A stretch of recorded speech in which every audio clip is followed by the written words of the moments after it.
시간을 아끼고 살아가게 하여 주옵소서.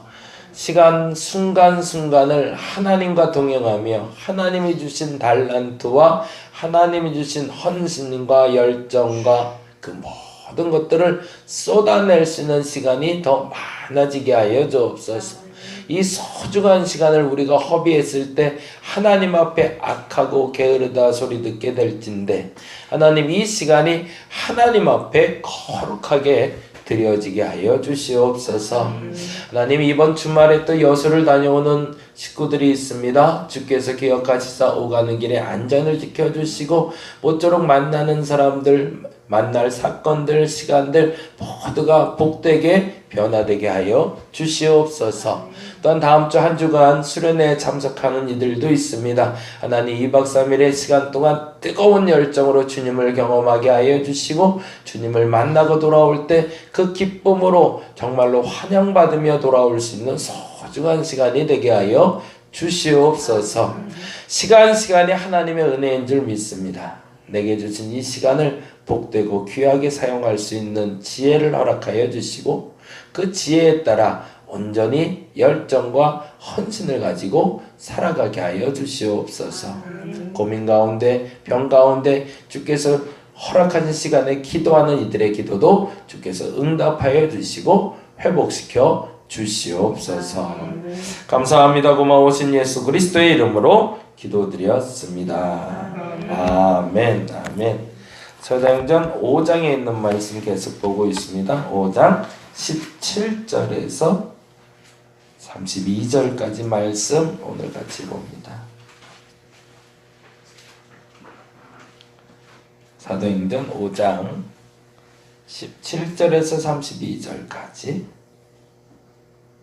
우리 같이 한 목소리로 읽도록 하겠습니다. 대제사장과 그와 함께 있는 사람 즉 사두개인의 당파가 다 마음에 시기가 가득하여 일어나서 사도들을 잡아다가 옥에 가두었더니 주의 사자가 밤에 옥문을 열고 끌어내어 이르되 가서 성전에 서서 이 생명의 말씀을 다 백성에게 말하라 하며 그들이 듣고 새벽에 성전에 들어가서 가르치더니 대제사장과 그와 함께 있는 사람들이 와서 공회와 이스라엘 족속의 원로들을 다 모으고 사람을 옥에 보내어 사도들을 잡아오라 하니 부하들이 가서 옥에서 사도들을 보지 못하고 돌아와 이르되 우리가 보니 옥은 든든하게 잠기고 지키는 사람들이 문에 서 있으되 문을 열고 본즉 그 안에는 한 사람도 없더이다 하니 성전 맡은 자와 제사장들이 이 말을 듣고 의혹하여 이 일이 어찌 될까 하더니 사람이 와서 알리되 보소서 옥에 가두었던 사람들이 성전에 서서 백성을 가르치더이다 하니 성전 맡은 자와 부하들과 같이 가서 그들을 잡아왔으나 강제로 못함은 백성들이 돌로 칠까 두려워함이더라. 그들을 끌어다가 공회 앞에 세우니 대제사장이 물어 이르되 우리가 이 이름으로 사람들을 가르치지 말라고 언금하였으되 너희가 너희 가르침을 예루살렘에 가득하게 하니 이 사람의 피를 우리에게로 돌리고자 함이로다. 베드로와 사도들이 대답하여 이르되 사람보다 하나님께 순종하는 것이 마땅하니라.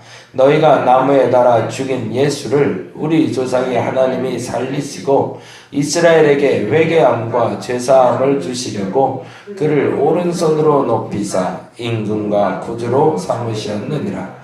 우리는 이 일의 증인이요 하나님이 자기에게 순종하는 자들에게 주신 성령도 그러하니라 하더라. 아멘. 아멘. 저와 여러분이 이런 열심이 좀 생겼으면 좋겠습니다. 얼마나 좋을까 싶은데 그냥 뭐라 그럴까 막을 수 없는 사람들, 막아도 막히지 않는 사람들, 그렇게 신앙생활 좀 했으면 좋겠어요. 어저께 말씀드린 것처럼 베드로에게는 흥분될 만한 일이 벌어졌습니다. 그가 지나가는 곳마다 사람들이 낫기 시작하고요. 심지어는 그의 그림자만 덮이더라도 병이 날 것 같은 기대감을 가지고 사람들이 내게 몰려오기 시작하는데 아무리 눈 씻고 찾아봐도 12절부터 16절까지 솔로몬의 행각에 모인 사도들의 이야기, 베드로의 이야기, 믿는 사람들의 이야기를 통해서 하나님께 찬송하는 소리는 들리지가 않습니다. 우리가 하나님의 도구가 돼서 그 결과가 나타나야 되는데 그 결과가 나타나지 못할 때 하나님은 기뻐하실까요? 기뻐하지 않으시겠죠. 우리의 문제가 해결되는 걸 보고 하나님은 기뻐하십니다. 물론 기뻐하시죠. 그러나 그 궁극적인 기쁨이 서운함으로 마무리되지 않도록 여러분의 말과 행동을 지킬 수 있기를 간절히 바랍니다. 선을 행하고 나서 욕먹는 사람들이 있어요. 왜 그럴까요? 착한 일을 해놓고요, 그 일에 대한 득을 내가 보려고 그럴 때 그래요. 아이들에게 밥을 잘 해주고 나서 아이들이 맛있게 먹으면 참 기분이 좋잖아요. 근데 아이들이 계속 밥을 먹으면서 맛있다는 소리 안 한다고 혼내는 엄마가 있으면 이건 좀 심각한 거죠. 그렇죠? 뭐 하려고 밥한 거죠? 맛있으라는 소리? 맛있다는 소리 들으려고? 그건 아니잖아요. 그냥 아이가 맛있게 먹는 걸 보면 좋은 거죠. 하나님 마음도 마찬가지입니다. 사실은 하나님은 우리가 기뻐하는 것을 보고 좋아하십니다. 근데 궁극적으로 정말 기뻐하시는 건 내가 그 일을 행하고 나서 진짜 해야 될 도리를 할 때 기뻐하시는 거죠. 저와 여러분이 교회에서 선을 행하다 낙심하지 않기를 간절히 바랍니다. 남 보라고 신앙생활 하는 건 아닙니다. 하나님 보라고 하는 것도 아닙니다. 그냥 하나님이 좋아서 하는 것이 됐으면 좋겠습니다. 베푸는 일도 그랬으면 좋겠고요, 말하는 일도 그랬으면 좋겠고. 근데 베드로가 그 병이 낫는 일을 행하고 나서 그 결과가 본인이 원하는 결과로만 마무리되고 있어요. 하나님의 영광을 드러내질 않아요. 근데 그 점이 하나님 보시기엔 좀 아쉬움이 됐던 것 같아요. 제가 늘 말씀드리지만 실수가 있고 죄가 있잖아요. 실수는 할 수 있어요. 실수는 빨리 고치면 됩니다. 근데 그게 죄가 될 때까지 잘하게 놔두면 그게 문제가 되겠죠. 옛날에 이제 나중에 좀 나오겠지만 스가랴의 아들들처럼 그 능력을 행하는 거 보고 나도 그 능력을 돈 주고 사겠다고 말하는 사람들이 나오기 시작하면 그때 문제가 되는 거지. 이 능력을 행할 때 이 능력 행함으로 나도 모르게 하나님께 영광 돌리지 못했던 것을 알아지게 된다면 그건 문제가 안 된다는 거죠. 그래서 하나님이 하신 일이 있었습니다. 그 일은 뭐냐면 조금 고달프게 만드는 거였어요. 그들이 옥에 갇히게 만들어 주십니다. 근데 베드로와 사도들은 그 뜻을 알게 됩니다. 그게 참 감사한 거죠. 내가 승승장구하는데 갑자기 하나님의 내 앞길을 막으세요. 그리고 사람들에게 비방하게 그런 소리를 듣게 만드신다는 거죠. 그럴 때 내가 반응할 수 있어야 됩니다. 내가 하지 않은 것이 있구나. 내가 해야 되는데 하지 못한 것이 있구나. 그게 알아지는 사람에겐 하나님 더 큰 복으로 임하여 주실 겁니다. 그들이 옥에 갇혔을 때 그들이 알았겠죠. 근데 그들이 알아 먹을 수 있도록 주께서는 그의 선자를 보내서 다음과 같이 이야기하십니다. 19절 20절 볼까요? 같이 한번 보겠습니다. 주의 사자가 밤에 옥문을 열고 끌어내어 이르되 가서 성전에 서서 이 생명의 말씀을 다 백성에게 말하라 하매 라고 되어 있습니다. 얼마나 멋있는지 몰라요. 사람들이 가다 놨는데 갑자기 천사가 와서 옥문을 열고 말하라 한대요. 그래서 실이라는 어떤 주석가는 그 얘기를 해요. 아무리 생각해도 당신 생각은 이 기적적인 사건을 해석해낼 수가 없는 거죠. 그래서 이렇게까지도 얘기하기도 합니다.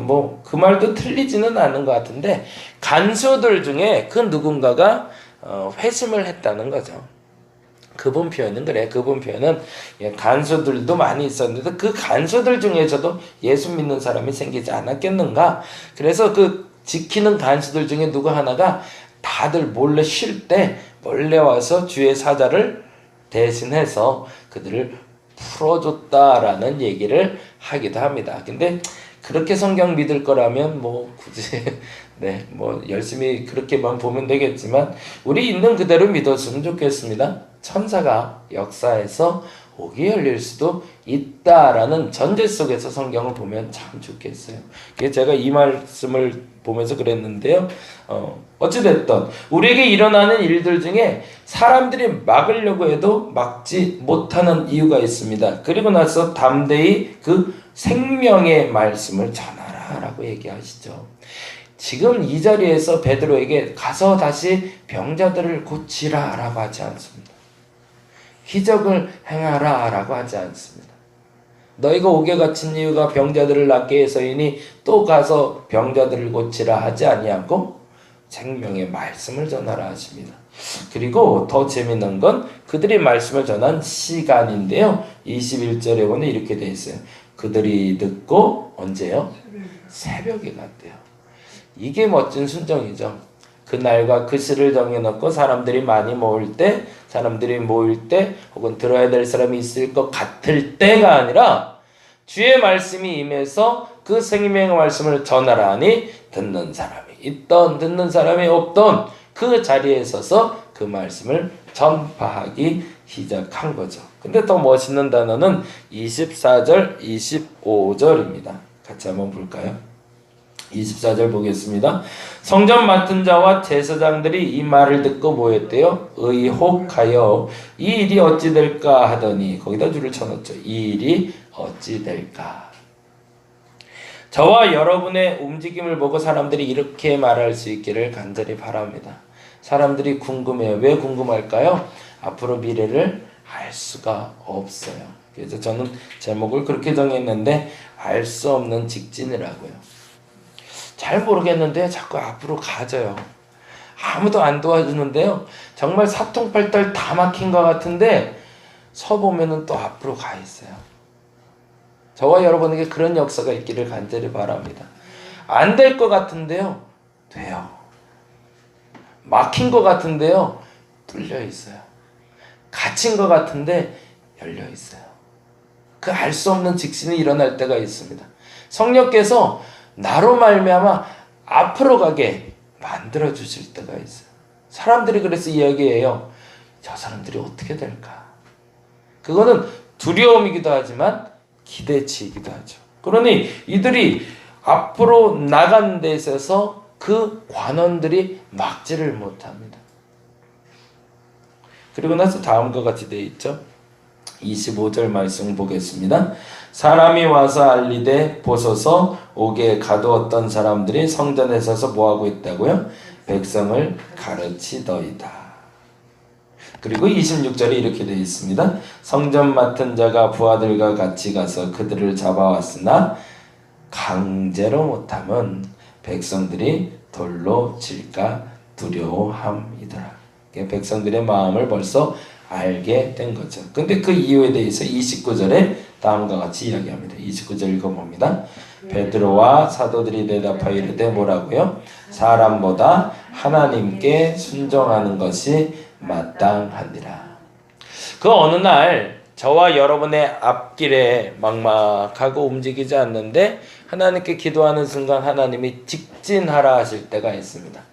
주마간산 해야 될 때가 있고요. 그리고 주변을 살피며 가야 될 때가 있어요. 근데 그때를 구별할 수 있는 게 지혜입니다. 어떤 때는요, 옆에를 꼼꼼히 챙기며 가야 되고요. 어떤 때는 그냥 앞으로 쭉쭉 가야 될 때가 있습니다. 앞서 말씀드린 대로 사실은 베드로가 병을 고치는 그때 당시에는 쭉쭉 앞으로 갈 때가 아니라 점검하고 꼭꼭 눌러보고 가야 될 때였습니다. 근데 그때 그 일을 하지 못하자 주께서는 옥에 가둬서 한 번 더 점검하게 하시고 그 결론이 무엇인지를 알려주신 후에 그것을 깨달은 자들은 앞으로 쭉쭉 가게 하신다는 거죠. 이때를 구별할 수 있는 게 지혜입니다. 근데 사람들이 눌러 밟고 가야 될 때와 앞으로 쭉쭉 가야 될 때를 모르기 때문에 자꾸 머뭇머뭇하게 되는 거죠. 저와 여러분에게 그 지혜가 생길 수 있기를 간절히 바랍니다. 그래서 그 지혜가 하나님의 역사심으로 나타날 수 있기를 간절히 바랍니다. 다시 한번 부탁드려요. 내가 선을 행하다가 낙심하지 말아야 되는 이유는 결론을 하나님께 둬야 되기 때문에 그렇습니다. 여러분이 하다가 뭔가 선을 베푸고 좋은 일을 하고 착한 일을 하고 교회에 열심을 내놨는데 그거에 대한 결과가 내가 원하는 결과가 나오지 않았다고 너무 원망하지 마세요.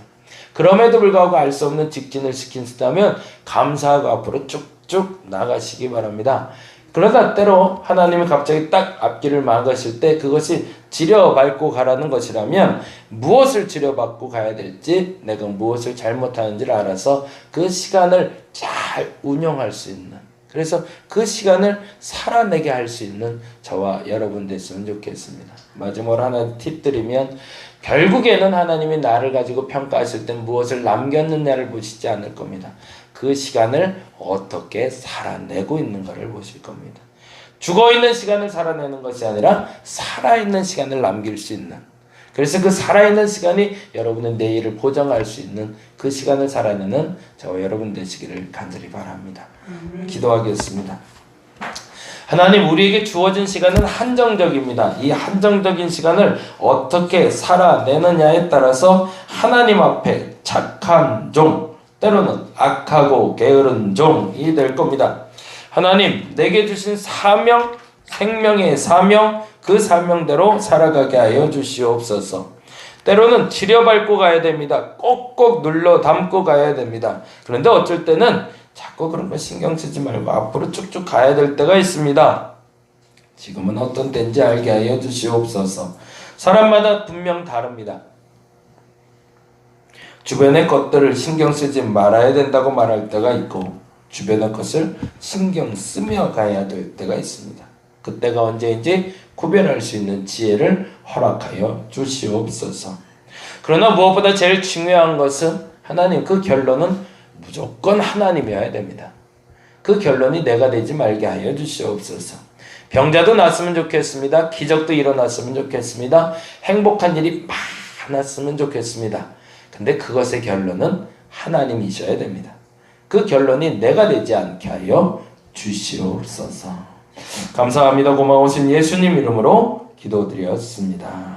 다 같이 기도하고 돌아가도록 하겠습니다. 하나님 맞습니다. 결론이 하나님.